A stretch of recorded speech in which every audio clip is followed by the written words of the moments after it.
Alors, on passe à un volet important, c'est le volet de l'énergie et qui irrigue toute l'Algérie, peut-être plus que l'eau. Et on pensait que le fait d'avoir de l'énergie abondante et à bon prix, il va vous surprendre tout à l'heure, c'est Attar, ça joue, mais pas suffisamment. Ce n'est pas la faute à l'énergie. C'est peut-être on n'exploite pas suffisamment cet avantage compétitif pour transformer en avantage sur l'économie internationale. C'est Attar, vous avez la parole. Mais bien sûr. Mais je ne te donne pas plus que 6 minutes. Non, il n'y a pas de problème. Je vais être très court, j'ai résumé. Bien. Je sais que je ne dispose que de quelques minutes. Je vais être le plus court possible. Je vais démarrer tout de suite sur les dernières déclarations du président de la CAPS qui récemment a déclaré qu'il fallait mettre un frein à la subvention. En ce qui concerne l'énergie, vous avez tout à fait raison de le dire. Il faut en finir effectivement et plus précisément celle concernant l'énergie. Et vous avez dit aussi que cela allait avoir évidemment un impact sur le coût de production et pour que cet impact soit positif, il faudrait appliquer les mêmes règles à tous les acteurs économiques, surtout, en fait, c'est-à-dire les entreprises, les industriels. Je suis entièrement d'accord avec vous et je rappelle juste quelque chose. Il y a quelques jours, le ministre de l'Énergie, d'ailleurs, a déclaré récemment que le gaz est cédé sur le marché national à 0,24 $ le million de BTU, alors qu'il est facturé à 8 $ sur le marché international en moyenne. Et le baril de pétrole, 12 $ sur le marché intérieur, alors qu'il est vendu à 80 $ actuellement en moyenne en exportation. Si pour Sonatrach, elle réussit à équilibrer ses comptes avec l'exportation, ce n'est pas du tout le cas pour l'entreprise de production d'électricité et distribution du gaz pour les consommateurs, que ce soit la consommation domestique ou la consommation industrielle. Et surtout que, je vous informe que les plus gros consommateurs, c'est-à-dire la tranche 4 dans la facturation de Sonelgaz, consomment pratiquement 65% de la consommation électrique. Pour le gaz, ils consomment 63%. On voit donc que le plus gros, la plus grosse consommation est au niveau de ceux qui utilisent beaucoup d'électricité et de gaz. Le prix de l'électricité, c'est intéressant, vous le savez, que c'est le plus bas pratiquement, celui du gaz aussi, au niveau de l'ensemble du Maghreb et du bassin méditerranéen. N'empêche que, et c'est l'une des raisons probablement, pour la SADEC, la Société algérienne de distribution du gaz et de l'électricité, je tiens à vous le dire, en 2020, elle affichait un déficit de 320 milliards de dinars. Voilà les chiffres de la SADEC.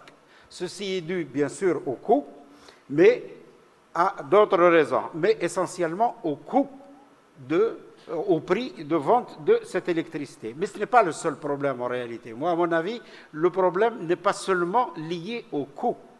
Il est aussi lié à l'usage qu'on fait de l'énergie en Algérie.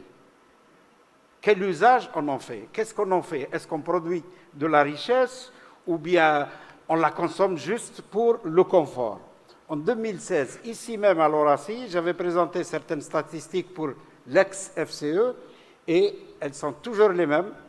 Tenez-vous bien, la consommation finale d'énergie par secteur, aujourd'hui, elle est de 42% par les ménages et autres. Autres, quand je dis autres, généralement, c'est surtout les commerces. Dans ce 42%, il y a à peine 2% de consommation pour l'agriculture. Alors qu'on compte beaucoup sur l'agriculture, justement, pour le développement, pour les exportations, etc. 37%, c'est le transport. Ça, c'est la consommation d'énergie finale, électricité, gaz, etc. Et il n'y a que 21% pour l'industrie et les BTP. Alors, à mon avis, il y a problème quelque part. Dans d'autres pays, c'est exactement l'inverse qui se passe. Ça ne veut pas dire qu'il faut donner l'énergie uniquement pour ceux qui produisent de la richesse. Il faut bien donner aussi aux citoyens, mais il y a un déséquilibre en matière de possibilités de production de nouvelles richesses. Nous avons donc, qu'on le veuille ou non, un modèle de consommation dont 79% ne participent pas beaucoup à la production de nouvelles richesses. Et ce qui est plus préoccupant, c'est que la consommation énergétique, elle est de 41% environ, sous forme de gaz naturel. Si on lui rajoute les 29% de consommation de gaz naturel pour produire l'électricité, inutile de vous donner le chiffre, ça veut dire que ça vient essentiellement du gaz. Je ne vais pas parler de réserve, mais je pourrais répondre s'il le faut tout à l'heure à une question sur les ressources, etc., sur la sécurité énergétique à long terme, mais tout le monde sait ce qui se passe. Alors, il y a l'autre problème donc. L'autre problème, il découle du fait que l'Algérie, que 65% de la production totale est exportée pour couvrir les besoins, c'est-à-dire la rente, qui est aujourd'hui, comme vous le savez, c'est elle qui couvre pratiquement plus de 90% de nos importations. Et le deuxième, alors que la consommation nationale de l'électricité est assurée pour le moment à 98% par le gaz naturel. Et elle le sera encore en 2035. Je tiens à vous le dire, pour la simple raison que malgré les 15 000 mégawatts d'énergie renouvelable qui sont prévus par le ministère de la Transition énergétique, on va économiser tout juste 20% d'électricité d'origine gaz. Ça veut dire qu'en 2035, notre consommation électrique, elle sera encore produite à 80% par le gaz naturel.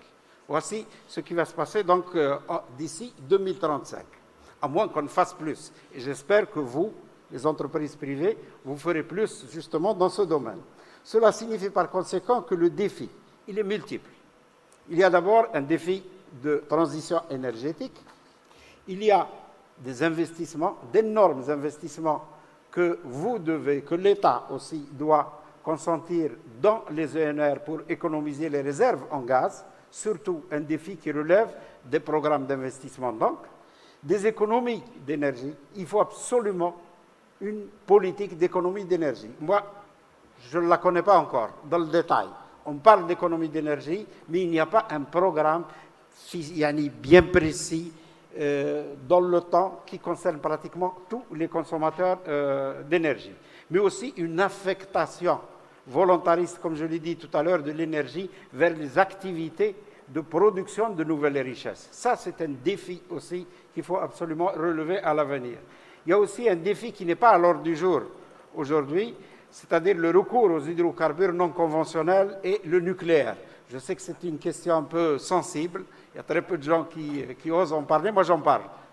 Je sais que quelque part, l'avenir lointain de l'Algérie, de toute façon, si on ne réussit pas notre transition énergétique, il est dans les hydrocarbures non conventionnels et le nucléaire. Et enfin, un autre défi, ou plutôt je dirais un autre défi futur, et peut-être très proche, c'est celui de la taxe carbone. Il faut vous rendre compte, surtout pour les entreprises qui sont axées sur l'exportation.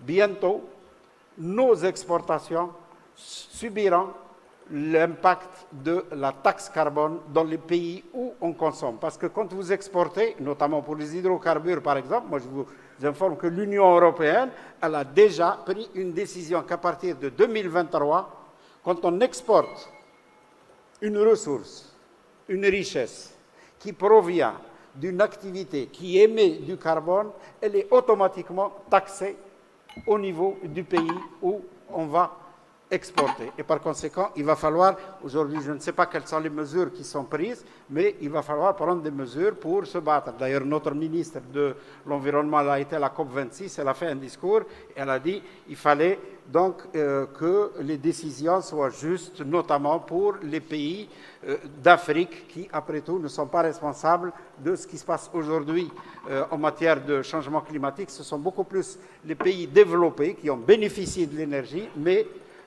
qui ont pollué, qui ont émis beaucoup de carbone, ce ne sont pas les pays non développés. Il y a donc par conséquent un chantier gigantesque à mener en matière de simplification du cadre réglementaire et institutionnel qui n'est vraiment pas adapté actuellement aussi bien au sein du secteur de l'énergie, même s'il n'y a pas longtemps j'y étais, puis au niveau des consommateurs aussi. Ce chantier, il réside en quoi? D'abord, et je termine, c'est assurer d'abord l'objectif, le défi, assurer la disponibilité de l'énergie à un coût compétitif pour son producteur. J'ai parlé de la SADC tout à l'heure, elle ne peut pas continuer à vendre de l'électricité ou du gaz à perte. Ce n'est pas possible. On ne peut pas continuer comme ça. Deuxièmement, il faut promouvoir et assurer son meilleur usage au niveau des consommateurs, surtout industriels. Et ça, c'est vrai. Il faut peut-être diminuer les subventions, mais quelque part, si on veut aussi être compétitif par rapport aux importations, être compétitif en matière d'exportation, il faut quand même un coût. C'est ce qu'a dit le président de la CAPES, il faut être juste. Il faut être juste pour garantir, parce qu'après tout, c'est l'exportation, c'est la production de richesses qui va permettre la relance économique, ce n'est pas autre chose. Et enfin, assurer une meilleure compétitivité de la richesse, c'est ce que je viens de dire, qu'on tire le consommateur, aussi bien sur le marché intérieur, c'est ce que je viens de dire, et l'exportation. Tout ceci, c'est la responsabilité commune du consommateur, surtout industriel, et du citoyen aussi qui consomme de l'énergie. Mais il y a une dernière recommandation qui est très importante pour les entreprises privées, et je tiens à le dire aujourd'hui, c'est l'économie d'énergie. Vous avez intérêt à établir vos propres programmes d'économie d'énergie. La meilleure énergie, c'est celle qu'on ne consomme pas.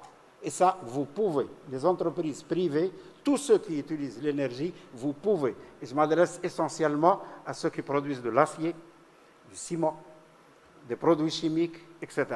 Il y a beaucoup d'économies. Vous consommez beaucoup et vous devez absolument mettre en place un programme d'économie d'énergie propre à vos entreprises. Et enfin, l'autoproduction. On va y arriver. Il faut que vous puissiez produire votre propre énergie en vous lançant dans les énergies renouvelables et d'autres ressources. Voilà, je vous remercie. Merci. Merci, c'est Abdelmajid, pour cet exposé. Trois leçons à tirer de cet exposé. La première leçon, ce que Abdallah ne va pas me contredire puisqu'il a écrit un article sur ça, la désindustrialisation de l'Algérie. On consomme peu d'énergie, ça veut dire qu'il y a peu d'industrie. Deuxième leçon, celle des prix domestiques qui poussent au gaspillage, surtout en matière d'utilisation de carburant. Nous gaspillons énormément de carburant, surtout par les particuliers. Et troisième leçon, qui est un challenge, c'est comment arbitrer entre la consommation domestique et garder une part de la production pour l'exportation. Parce que là, si nous continuons sur cette tendance, peut-être, il arrivera le jour, pas pour le gaz, mais certainement pour le pétrole, où on ne trouvera pas grand-chose à exporter. Donc il y a un arbitrage à faire, alors que nous avons besoin de ces exportations de pétrole pour financer au moins partiellement notre transformation économique. Voilà, donc merci Saad Majid pour cet exposé provocateur.